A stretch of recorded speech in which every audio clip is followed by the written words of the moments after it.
Welcome to Not Your Ordinary Parts, a podcast where we talk about hard things associated with the human experience with the goal of increasing awareness, growth, and healing. You may hear information from professionally licensed therapists, life coaches, healers, doctors, etc. This information is not medical advice or therapy and is not meant to replace actual therapy or instructions given by a doctor or personal therapist. I'm your host, Jalan Johnson. My guest today is Haesue Joe.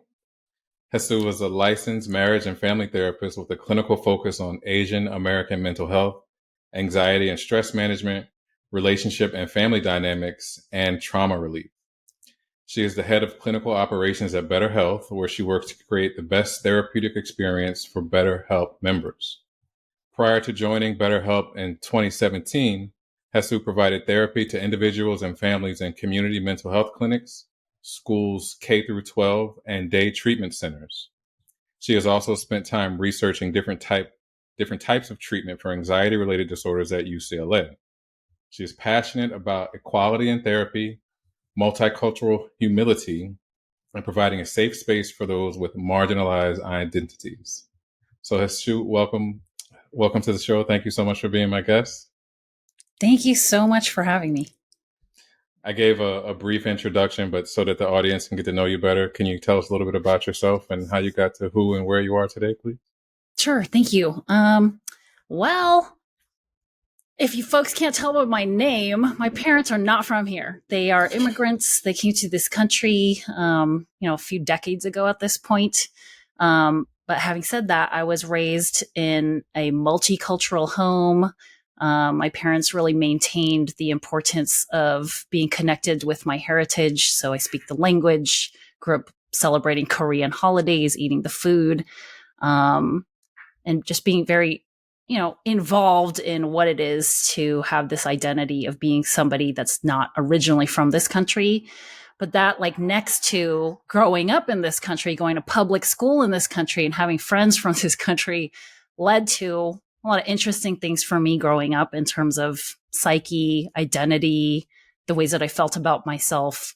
And then, of course, this other thing, right, is like, I think most people have experienced things like depression, anxiety, and a lot of people, I wouldn't even say most at this point, have had the option to explore something called therapy. But for me, being the child of an immigrant, growing up in an ethnic enclave, people weren't really talking about therapy, let alone seeking out mental health services. So it's not that I grew up thinking I want to be a therapist someday. It wasn't my dream job as a kid because I didn't know it existed. And I think that that piece of my history and my personal background is important because it just speaks to the journey of becoming a mental health service provider. It's often not an ambition, but rather like a calling. And I know that sounds kind of hoo-hoo, but as soon as I started being exposed to what it is to think about your own thoughts, to think about what motivates us, what drives us, and realizing this whole thing has a name, it's the study of psychology. This is when things, took a turn for me in terms of thinking about what I wanted to do with my life, how to connect my personal upbringing and knowledge of Eastern cultures and what it means for family dynamics, the ways that people kind of contextualize how they show up in relationships with other people. Something about that I felt like wasn't really being observed in the textbooks of psychology in my undergrad schooling. And I mean, long story short, I had a series of events that happened that made me realize, like, I want to also help people with self-actualization, going through the journey of discovering and uncovering their own personal traumas and how to heal from that. So not a super exciting or glamorous recap of why I became a therapist, but it's still something I hold onto very closely in terms of my identity as the child of immigrants, growing up in a family that didn't talk about mental health, and yet finding healing even beyond that, just on my own, in my own personal responsibility to my wellness. So really eager to be here and excited to have this conversation with you. Thank you for that. I appreciate that so much. I think that a lot of people who may not have had their family origin in this country may struggle with identity, and then also talking about mental health. I've had a few other guests who have mentioned that as well. And I know for me, even being, born and raised in this country, it wasn't something that we just talked about ever. You just did what you did and kept it moving, and that's how things were. Mm-hmm. But because of who you are and the organization that you represent, I wanted to take an opportunity to use this episode to ask some really difficult questions and discuss subjects that seem to be so taboo. And most importantly, to do my best to help normalize conversations about therapy. Because like I mentioned, like growing up for me, therapy wasn't a thing. It wasn't a conversation, and mental health wasn't something that we talked about. Mm-hmm. One of your main focuses as a clinician is mental wellness for the Asian community. So you kind of touched on this a little bit, but what did mental health and wellness look like for you culturally growing up? And have you seen any changes? This is a super interesting question because I don't think as a kid I even conceptualized like mental health. I didn't hear that term for a long time. I think it's very different now, even in public school education. Curriculum looks different. They are focusing a bit more on teaching our youth about emotional intelligence, empathy, connecting with other people. But back when I was in school, which wasn't too long ago, like about, in the 90s, I grew up in the 90s. And at that time, like life felt simpler for sure. And at school, people weren't really addressing emotional intelligence directly with first graders. So it's not just in my own family and a cultural piece, but the cultural piece of America in the 90s. But back to your question, I think in my own community, my parents found people like them in order to have connection with others, maintain some kind of semblance of being with people from their home country. So I did grow up around other Koreans and Korean Americans. And in these spaces, people are pretty insular. They're very private about challenges that come up in the family. If there are challenges that come up, families want to deal with it on their own without exposing this information to other people, let alone strangers. And, if some kind of difficulty or challenge arises, for example, with kids, and that information does become known to the greater community at large, my own personal experience is there's a lot of gossip, and gossip can lead to a lot of hurt because it's just like a lot of communication around a situation that people don't know all the details of, but they make a lot of assumptions. And in a lot of Asian cultures and families, what's going on with the kid is a direct reflection of how the parents have raised them. So if the kid is having behavioral issues, getting suspended from school, having problems that lead to, challenges in academic performance, for a lot of people in my community, it's a reflection on the parents. The parents must have done something wrong. And so because people want to prevent ever being the target of someone's judgment or criticism in that way, most people just kept things quiet. They didn't want to talk about stuff outside of the family if there was an issue. And so I think I grew up with the understanding that if I have some kind of problem, not only do I need to keep it private from people outside the family, but in general, there's kind of a need to keep it private to myself. If I were to express certain emotions, like really big emotions, more or less I was left to kind of soothe my own kind of situation, even when I was a very small child. So I didn't have a lot of modeling of what it looks like to comfort and soothe someone that's really upset. And now as an adult, I acknowledge this is part of the intergenerational trauma of my family. My parents didn't really get that kind of warm comfort or unconditional support and nurturing from their own parents. So I can't blame them for the way that they raised me. They just did their best with what they knew. And I think the changes that I have seen in this community is like, it very much comes from people realizing my kid is really suffering and I didn't know enough at the time to help them. And so I think more and more people are acknowledging maybe I need to be doing something different. Maybe our community needs to be doing something a bit more differently when they start recognizing patterns. And I think it's all thanks to people being a bit more open about stuff. And really in the past 10 years or so, like our parents and people that come from other countries, they have way more access to information now, thanks to the internet, thanks to being able to educate themselves, and thanks to being able to use a smartphone in their own language. So I have seen a lot of shifts because now information is a lot more accessible to people than it was maybe 20, 30 years ago, where people were kind of just limited to what they knew already and what they talked about with their friends that they were comfortable enough with, where now the changes largely are coming from people being able to educate themselves and do research, and reach this information. So when people talk about the importance of access to knowledge or accessibility to mental health care, so much of it comes from, is this stuff available in other languages? Is this stuff available in the level of language that people that don't have high levels of education can attain? So, if people had challenges, like I said, kind of wrapping this all up, when I was a kid, people didn't initially go to, oh, it's because the child has a mental health problem. It's because the parents did something wrong. So as a side effect of that, it could be that the parents are ostracized from certain communities, thinking like, well, I don't want my kids playing with those kids because I heard that they so and so and so. Whereas now I'd like to think that there's a bit more openness and compassion and understanding for other people that are having these challenges, recognizing that parents can be trying their best and the kid can still be really struggling. And I keep saying kid because I think the question is making me think of my own childhood, but of course this is applicable to families that don't have children either, and it's a bunch of adults. So yeah, I think there's continued movement, and of course, like, my parents and people in their community are still very connected to their home country, and I think there's slow changes happening in Korea also when it comes to how people think about mental health and seeking therapy, and that has been helpful in changes, I think, for people abroad coming out, like seeing that, oh, people back home are talking about this too, so it must be okay.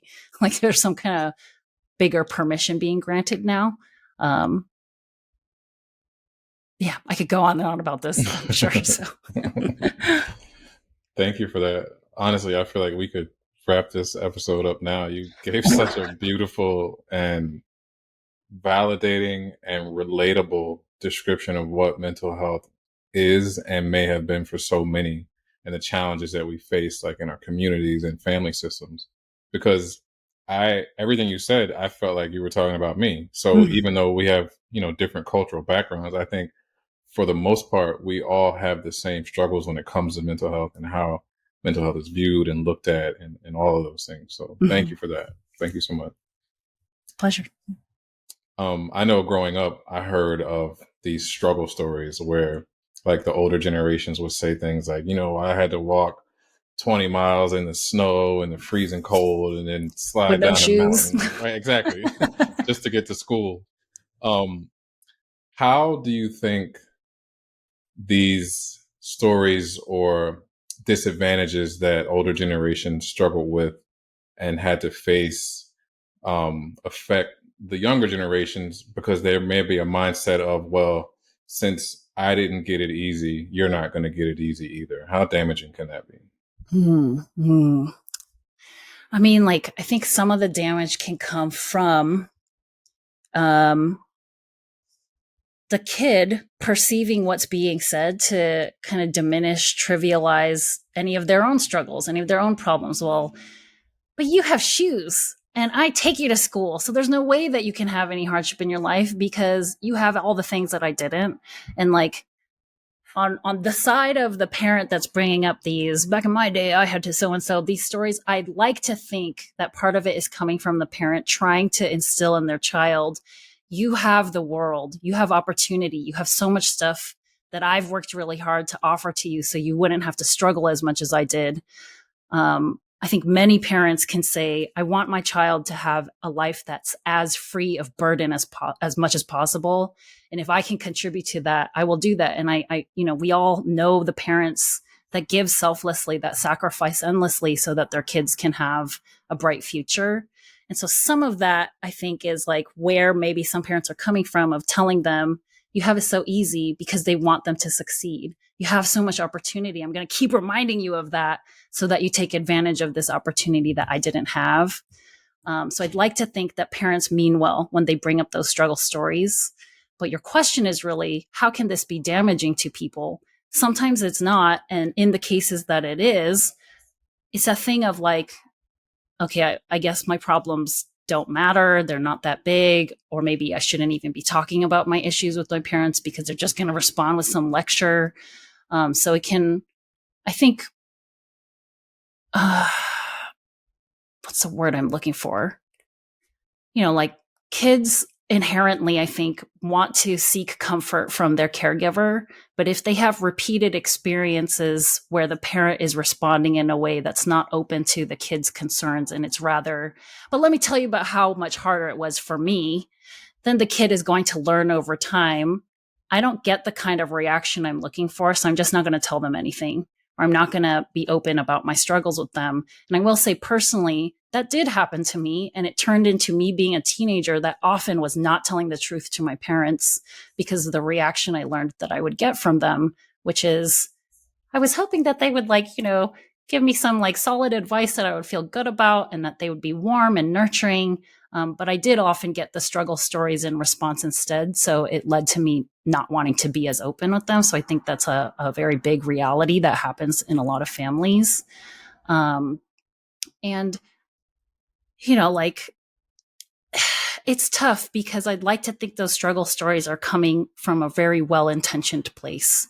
But just because a parent tells their kid of how hard it used to be for them, that doesn't automatically make the kid now learn all the lessons of your struggled life. They still have to go through life and learn their own lessons.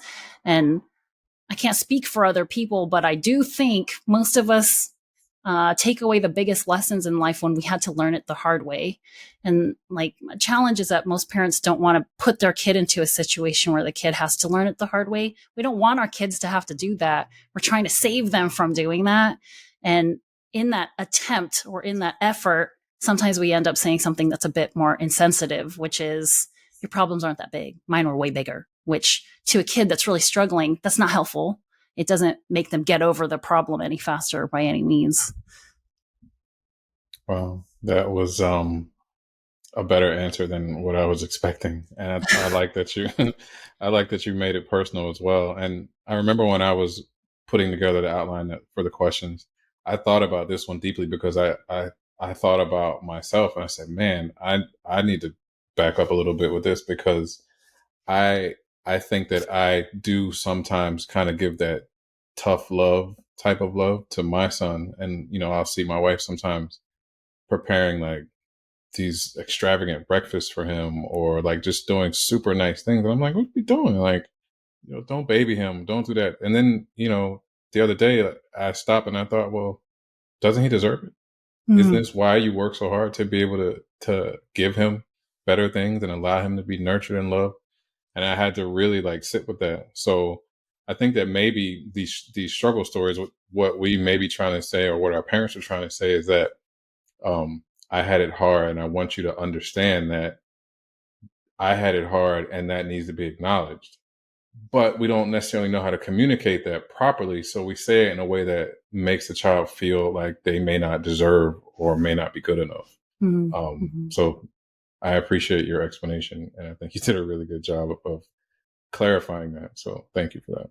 Thank you. Being a hard parent is one of the hardest things, and trying to balance being a nurturing and loving parent. And I want to prepare you with the reality of the world. The world is not going to be loving and nurturing to you. And I want to somehow be the person to show you this so you're ready. It can be very, very tricky to balance those two things. And I will say, I think that kids very much learn from their parents what to expect from the world a lot of the time. And a really clear example of this is kids that, oh, there's my dog. Kids that unfortunately have grown up with overt abuse. They grow up thinking the world is an unsafe place. They can't trust anybody. If they open up, they're vulnerable to somebody, then it's just going to be met with something terrible. So this is a very clear example of child learning what the world is like from what they've grown up with. I'd like to have our kids thinking and growing up believing that they can trust other people, that they can lean on their community, they can lean on other folks, they can find support and love and nurturing. And so I think, as a parent, as much as you want to prepare them for what's hard outside, like a lot of things in life will prepare them for that. But it's very hard for a person to, learn that people out there can be trusted. And that's something that starts, I think, at home, very much so. I think one of the main things that you don't want to instill in your child is that, you may want to teach them that life is hard, but you don't want them to experience that at home and in their nest, So, and it is a tight, a tight, a Fine thin line. line or a fine line. Yeah. I was trying to say a tightrope we walk, but, finding that balance, especially maybe if you didn't get it, there may be some times where you feel like I was saying, well, I didn't get this, so why should you?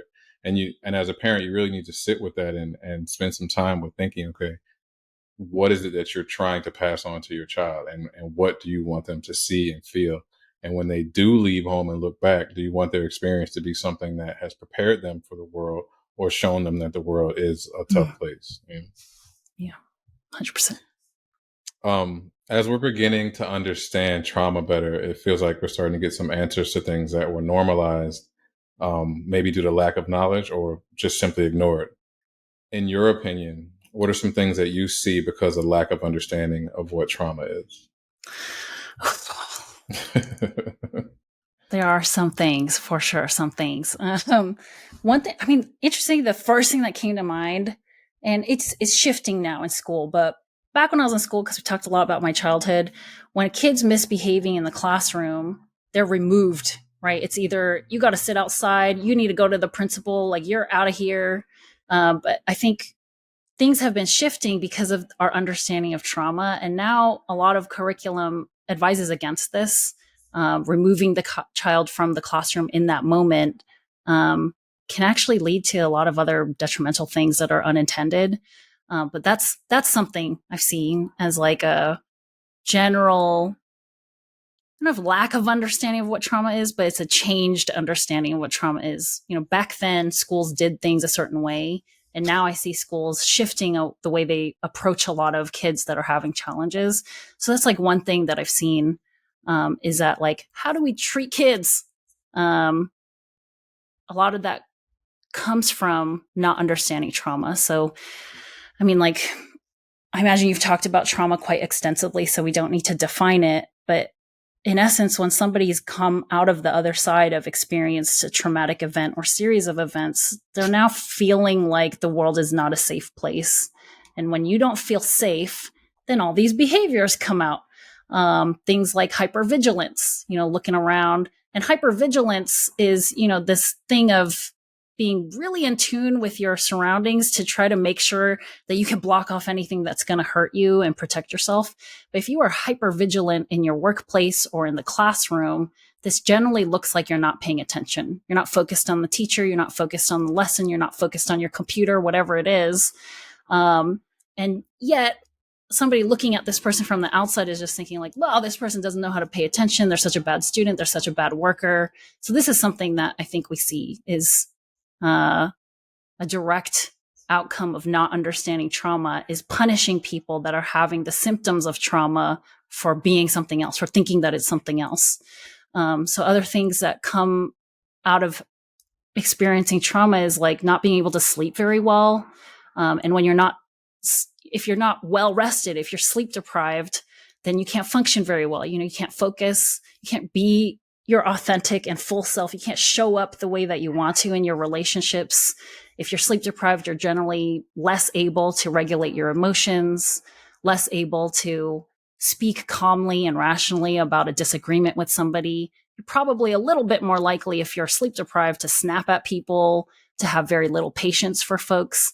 As a parent, parents know this for sure, especially with the little ones. When you're sleep deprived, nothing makes sense. It's like you just got to survive. You're just trying to get through this day, let alone answering the millions of questions of why from your small child. You lose patience for that. And when people don't understand that they're not sleeping because of trauma, then they try all the things like, okay, let me just make sure that my room is very clean and like no TV at night. Got to do all the sleep hygiene stuff. But if you haven't addressed the trauma that's keeping you up at night, you're just like in this endless cycle of not having enough rest. Other things like intergenerational trauma, which is a huge topic on its own. we see this all the time in terms of not understanding what this is. So then parents inadvertently passing on the trauma that they experienced as children to their own children, and then their children growing up and just raising their kids the way that they know how, which was actually kind of traumatizing, and passing that on. So, this lack of understanding of what these things are prevent anybody from becoming what I like to call a cycle breaker, and to bring some significant change into yourself, into your family. And, even there's so many things. There's so many things like on the macro level, we look at, for example, this is a touchy thing, but like when you look at people that live in poverty and people that commit crimes, like a lot of times there's many things that lead up to these decision-making points in someone's life. And often people that are doing these things, putting themselves into, precarious situations or engaging in reckless behavior, so much of the time they have experienced trauma in their life and they haven't processed it. They haven't learned to heal from it. And now they are like trying to survive in this world. And survival, when you look at like a lizard, we talk about the lizard brain, survival brain. Lizards aren't the most smart of creatures. They're not able to plan ahead, let alone, build shelter for themselves. Is just survival. So when you put a human in that headspace, just survival, it's not likely that they're practicing empathy or thinking about how their actions may impact the life of another person. They're just thinking like, I really need to get through this and live.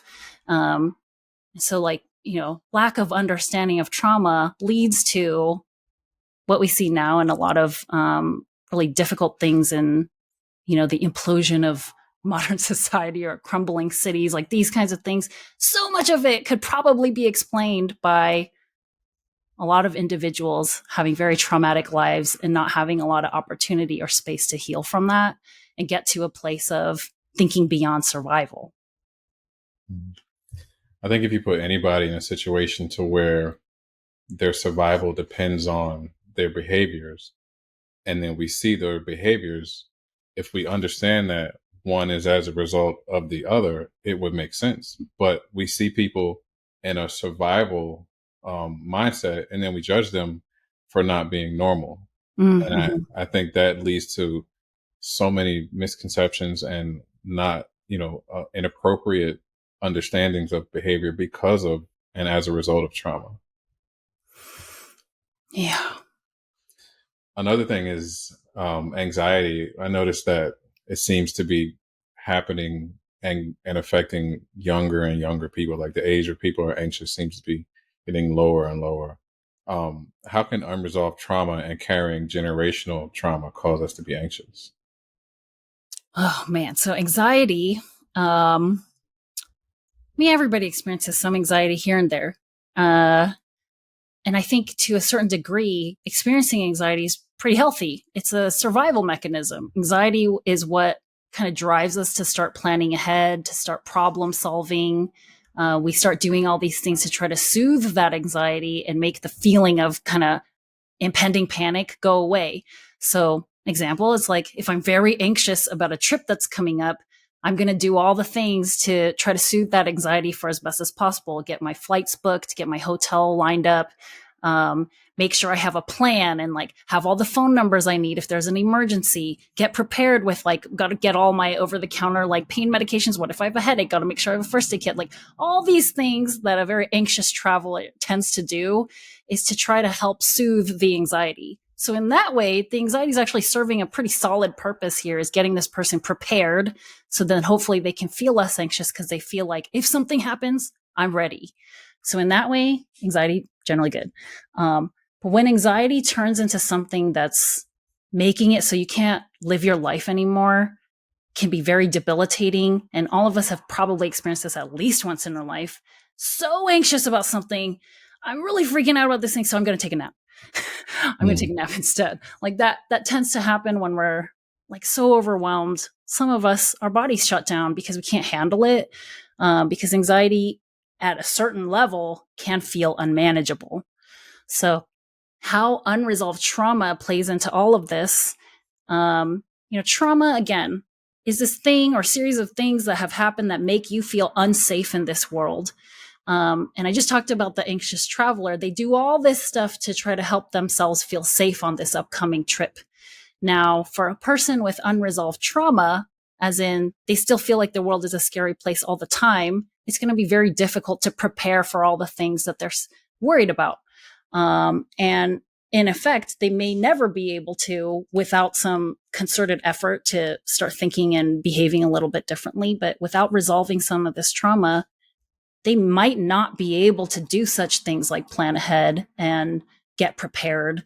And so the anxiety is persistent and it kind of just sticks around all the time because you haven't figured out how to self-soothe, let alone regulate your breathing and get yourself to a place that feels more like a calm baseline. Carrying generational trauma, all the things that happened to our parents and their parents before them, and even in ancestral times, some of these things, like people talk about it being passed down unless somebody breaks the cycle. If this is all you know, then you're still in survival mode. You know, if all you know is getting through the day without X, Y, and Z, or I just have to get through it. Like, are you enjoying your life? Are you able to discover the beauty that is this mystery of why we're all here? Like anxiety happens when we perceive some kind of impending danger in front of us. And if you've been traumatized and you haven't learned how to process or heal from that, you're going to constantly be thinking there's an impending danger in front of us. So your body's reacting the way that it's evolved to with anxious feelings. The anxiety is supposed to try to help you to start moving towards problem solving. But if you're not thinking about anxiety in that way, chances are you haven't really learned about what trauma is exactly. So you just carry on, like hanging on by a thread, really. And, I think all those things, carrying on to the persistent idea that something bad is going to happen to you all the time, how does that not lead to someone feeling anxious? If you're just constantly thinking that the world is a bad place and everybody's out to get you, it would make sense to me that somebody feels anxiety around that because they're perceiving some kind of threat in front of them at all times. I agree. That makes a ton of sense. Now, something that can help with trauma and generational trauma and anxiety and, not feeling safe is therapy. So I wanted to kind of transition into talking about BetterHelp. First off, what is BetterHelp?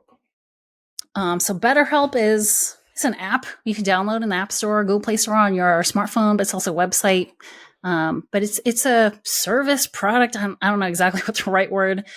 It's something you can use to get connected with a licensed therapist. So it's like a matching service. You get matched with a therapist based on some information that you provide. And through the BetterHelp website or app, if you want to use it on your phone, you can schedule sessions with your therapist, and you can communicate through messaging with your therapist. So it's a tool to connect you with a real live licensed therapist and get into therapy.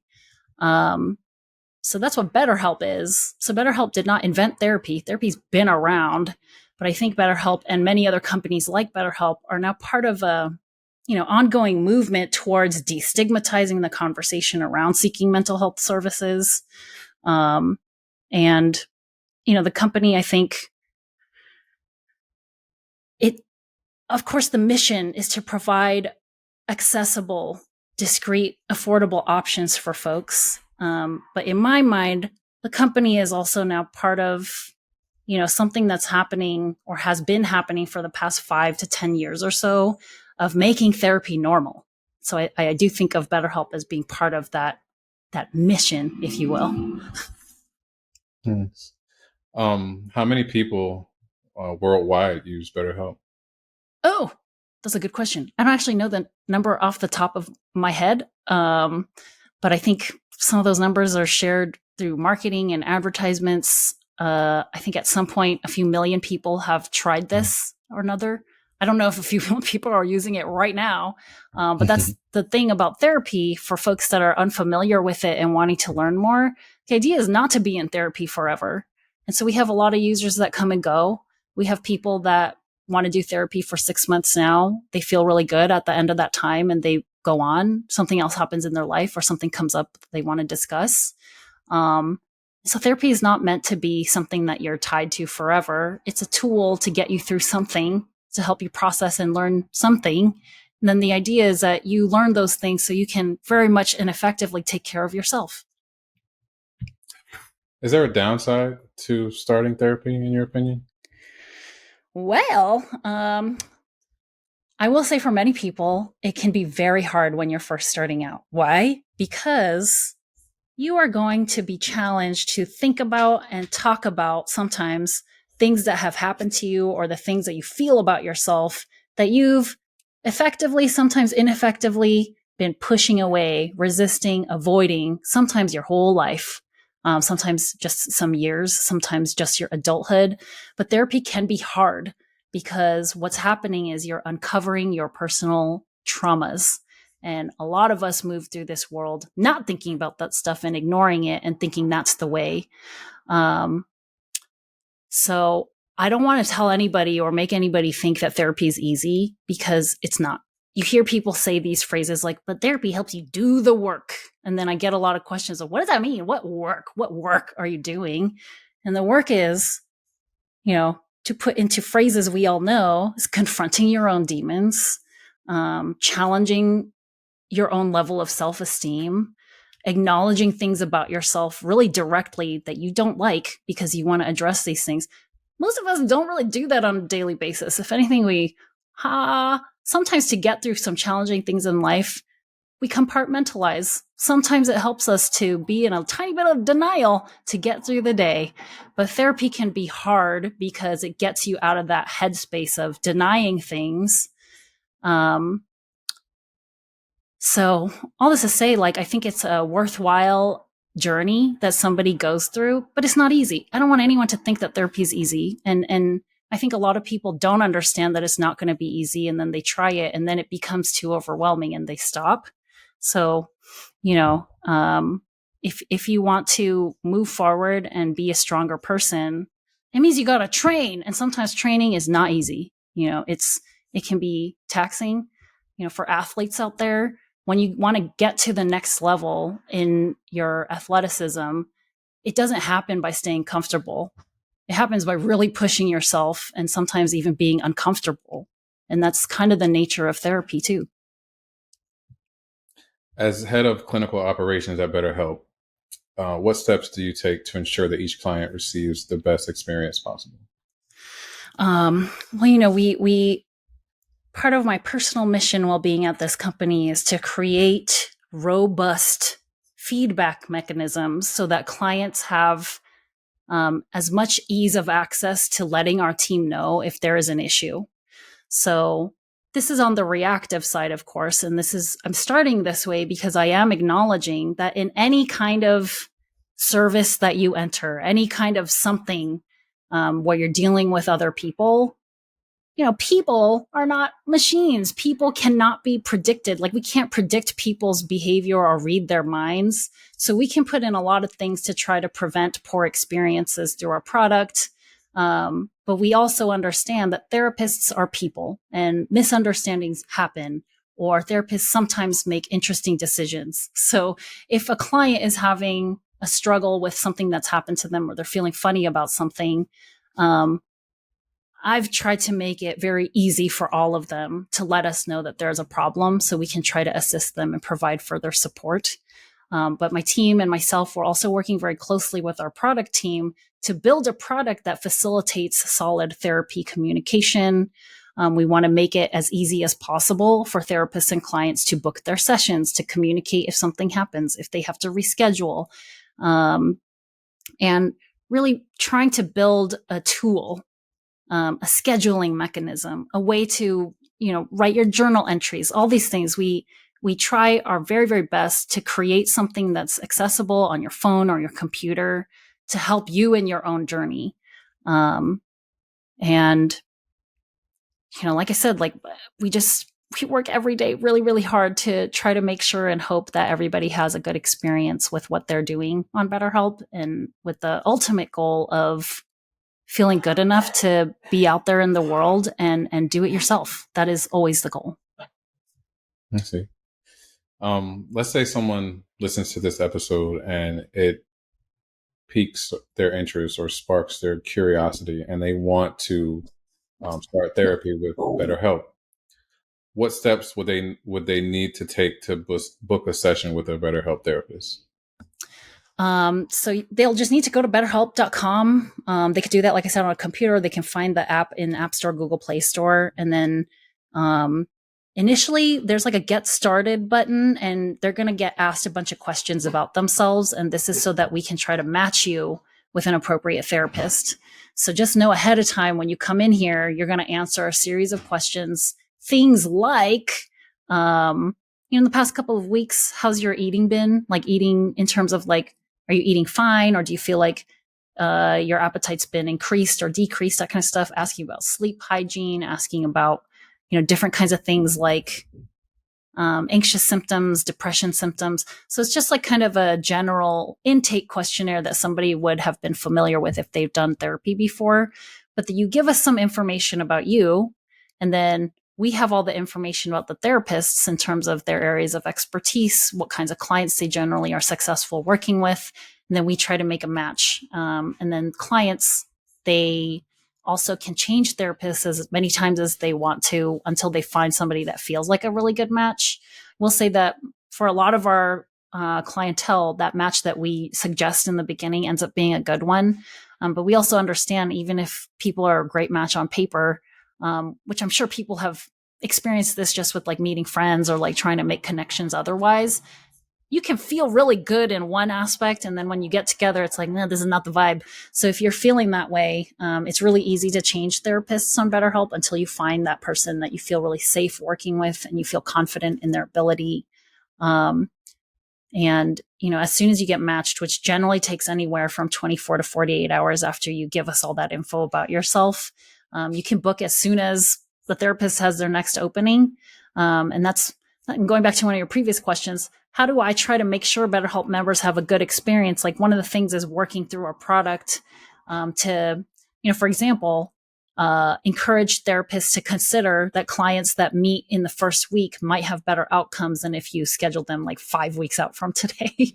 So these kinds of things will put little reminders here and there, which a lot of this stuff is like it's not reinventing the wheel. These are good practices that therapists are doing outside of BetterHelp also. But, we want to encourage people to get scheduled quickly. I think long ago, we all identified that that's one of the barriers and challenges of looking for a therapist elsewhere, is some of these wait lists are very long. You could be waiting for 4 weeks, 4 months before a therapist has an opening. So, at BetterHelp, we've put in a Herculean effort to build a network that's large enough to support people, new clientele coming in every day, and making sure that you get connected soon and not in 4 months from now. I see. I wanted to ask one last question, and I've thoroughly enjoyed this episode and the way that you've delved into therapy and what it is, and provided so many answers and tools. My last question is going to be, if you could use your platform to give a piece of advice to someone who's struggling with their feelings or emotions and is curious about starting therapy or talking to someone, what would you say? That's a great question. I'm going to dive deep and pull from my personal experience. Having been someone that grew up in a community that wasn't talking about mental health and instead, socially punished people for having these kind of struggles in their families, I think I can say just as much as anybody that I was very skeptical of what therapy was when I first started this journey. And I will say along the way, it often also felt like a service that's meant for, I'll be very blunt here, for white people, because I only knew white therapists. So that was like a huge topic that I'm opening up here at the end of our conversation. But that was part of why I was fence sitting, is I felt like it wasn't for me because I didn't see people like me in this. And so I was hesitant to do it because it didn't feel like it was made for me. There are no people like me. And that has changed. That has very much changed. The field is changing. A lot of different people of different backgrounds are now becoming therapists, which is amazing and incredible. But if you're sitting on the fence feeling like therapy wasn't made for you, then that's my personal encouragement, is that therapy can be for everyone. And there's a big focus in our field in general for therapists to be what I like to call multiculturally humble, coming to your client that may perceivably be very different from you and understanding, listen, you're the expert of your life. And me as a therapist, I'm here to accompany you on your journey to self-actualization. Therapists are not there to be the man and like tell you how to live your life or try to force you to think in a certain kind of way. Therapy really is a way to figure out who you are, figure out the person that you want to be, behave in that way, and discover how you can love yourself. People ask me all the time, like, I hear all about self-love, but how do you love yourself? I don't really like myself at all. Therapy helps you start uncovering the things that you can be doing differently in response to your feelings and your thoughts. And so you can behave in a way that you could love. Therapy for me allowed me to see the kind of person that I love. Who is the person that I love, and how can I become that person? And therapy allowed me to uncover personal traumas that were, affecting the ways that I communicated with people. It's a great example. A lot of us develop, defense mechanisms to protect our feelings, and sometimes those defense mechanisms, while going unchecked, can turn into a giant wall between you and opening up to other people. Therapy allows you to start chipping away at that wall and finding strength in vulnerability. And for those of us that had the great fortune of falling in love in life, we know that love often comes from the experienced safety of being so open, vulnerable, which means this person could really hurt me with this info, and trusting that they won't. And therapy allowed me to start like getting closer to this really beautiful thing of being able to connect with another human, which trauma makes it very hard for us to do. So, if you feel a little bit closed off, if you feel like you haven't really experienced the beauty of a deep connection with another person, I think that's reason enough to explore therapy for yourself. Wow, that was so good. My goodness. Gave me goosebumps listening to that. Well, Haesue, I want to say thank you so much for this. Thank you for your time, for what you do, for sharing your knowledge and your expertise, and for giving me the opportunity to showcase who you are. Thank you so much. And thank you so much for doing your show and what you're doing out there too. Like I am so grateful to anybody that's using any kind of platform to encourage this conversation. So I really appreciate everything that you're doing out there as well. Where can people find BetterHelp online or on social media? And also, thank you. Thank you for saying that. I didn't mean to ignore that. Yeah, super easy. BetterHelp.com, all the social media platforms at BetterHelp. So pretty simple. If you have any questions, people can also just email us, contact@betterhelp.com. All right. Okay. Again, Haesue, thank you so much for this. Thank you for your time, for what you do, for the way you do it, and for who you are. Thank you. Right back at you.